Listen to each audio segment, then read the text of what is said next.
बारामूला के झेलम बाजार में हाल ही में हुए भूस्खलन से स्थानीय दुकानदारों को भारी नुकसान हुआ है।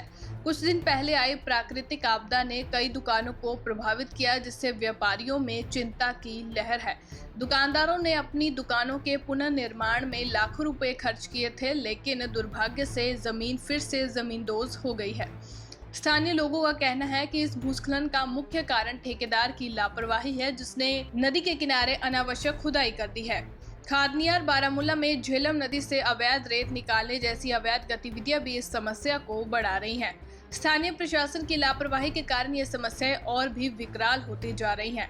प्रभावित दुकानदारों और स्थानीय लोगों ने बारामूला के डिप्टी कमिश्नर से मामले पर तुरंत ध्यान देने और जिम्मेदार लोगों के खिलाफ सख्त कार्रवाई करने की अपील की है, ताकि भविष्य में इस तरह के हादसों से बचा जा सके। इसके अलावा झेलम नदी में जलस्तर बढ़ने से भी कई इलाकों के निवासियों में दहशत है, जिससे और भी परेशानी हो सकती है। बारामूला से रिजवान मीर की रिपोर्ट। देखिए, बदकिस्मती की बात है कि आज हम बारामूला के इस अड्डे में जो हमारे यहाँ पे दुकानें थी, म्युनिसिपल काउंसिल की दुकानें थी, कई दिनों से हम देख रहे हैं कि कोई जो ठेकेदार जो भी है, मैं इनको ठेकेदार नहीं कहता हूँ, मैं माफिया कहता हूँ इनको, और माफिया की तरह काम जो करेगा हम उसके खिलाफ लड़ेंगे और जो इन माफियों की दुकानें वो बंद करेंगे।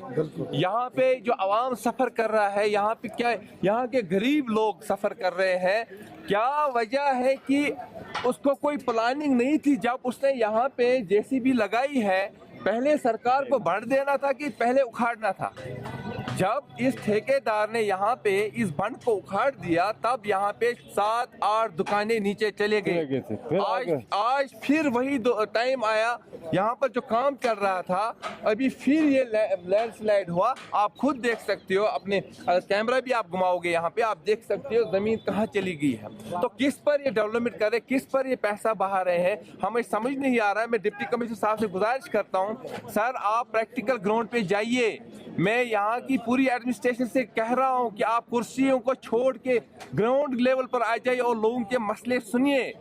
और हम चाहते हैं कि जिला एडमिनिस्ट्रेशन से हम गुजारिश करते हैं, इन पर ध्यान दे और जो भी लोगों के मसाइल हैं, जो हमारे दुकानदार हजरातों के मसले हैं, जो कई अरसे से यहाँ पे काम कर रहे हैं, उनके दुकानें बनाए जाए। अगर अभी कुछ वागुजार नहीं हो सकता है, जहाँ पर इनको शेड बनाने थे वो भी आपको करना था, लेकिन बदकिस्मती की वजह से अभी नहीं बन सकते हैं। और उम्मीद करते हैं जल्द से जल्द जिला एडमिनिस्ट्रेशन, यहाँ का होनहार डीसी साहब और इस पर ध्यान देंगे और इनका मसला हल करेंगे। नीचे चली गई। आज दोबारा इन्होंने बेचारों ने काम किया, उधार लाया, बैंक से पैसा लाया, उधार लाया, लोगों को मांगा, 5, 8, 10 लाख रुपए इस टाइम और वेस्ट हो गया। वो कॉन्ट्रैक्टर दोबारा आ गया। क्या ये इसी सरकार का काम है जो लोगों ने परसों बनाई एनसी गवर्नमेंट? क्या ये वही वो माफिया ला रहे हैं यहाँ पे? इसीलिए लोगों ने उनको वोट दे दिए, तो उसके बाद इन लोगों के साथ ये हाल हो रहा है। क्या हमें अफसोस है इन मंत्रियों पे, इन लोगों पे। और हम उन लोगों को भी कहना चाहते हैं कि ये इस चीज़ की तरह तवज्जो दीजिए। ये एक गरीब फैमिली है, गरीब आवाम है, कि इनका ये अजाला किया जाए। और ये जो एक कॉन्ट्रैक्टर बार बार पीछे से आता है खोदने के लिए, क्या इसको सारा ये जो गवर्नमेंट का अड्डा है, जितने भी शॉपकीपर्स है, क्या इसको ये सारा डुबाना है? क्या इसको बात करके इन लोगों को ख़त्म करो? ये चीज़ें बर्दाश्त नहीं होंगी। हम इनको इस टाइम भी कहते हैं आपके माध्यम से, ये लोग हमारे भाई है, इनके छोटे छोटे बच्चे हैं, इनकी बहनें हैं, औरतें हैं, माँ बाप हैं इनके बूढ़े, वो घरों में हैं, इनकी बेटियां हैं जिनको शादियां करनी है। आप खुद सोच लीजिए कि इस आवाम के साथ क्या हो रहा है। और हम रिक्वेस्ट करना चाहते हैं एलजी साहब को, क्योंकि हम एलजी साहब को ही बोल सकते हैं, क्योंकि पावर सारा एलजी साहब के पास है। एलजी साहब ही सुन सकते हैं, बाकी ये जो पॉलिटिशियंस है ये लोग नहीं सुनेंगे, इनके पास कोई पावर ही नहीं है।